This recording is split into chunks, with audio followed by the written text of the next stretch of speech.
Long Island's MacArthur Airport turning to some technology to keep itself virus-free. These things look like speakers, but they actually convert air into aerosolized solution that kills 99.9% of bacteria, viruses both in the air and on surfaces, and it is said to be totally safe. News 4's Greg Sergel got a first-hand look at how this works.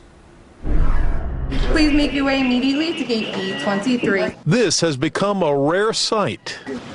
Passengers boarding a flight at Long Island's MacArthur Airport. Only 4 flights take off or land here every day, down 89% since the pandemic began. But airport officials say this new device could be a game changer. 99% of the pathogens that live on surfaces or in the air will be eliminated by this technology. It goes by the name CASPR, Continuous Air and Surface Pathogen Reduction.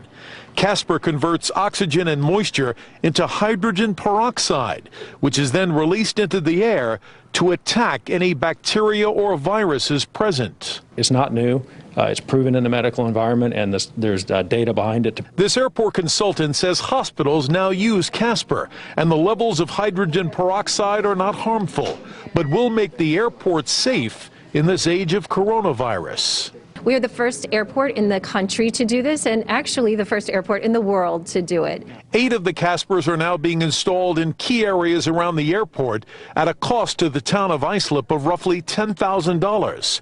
The hope is this new technology will help bring back the passengers whose health concerns have kept them away from air travel. We have to do things based on science, on fact, and always what's right for the people and the traveling public. MacArthur is a smaller airport, but officials insist that CASPR will be effective at larger facilities like JFK and LaGuardia.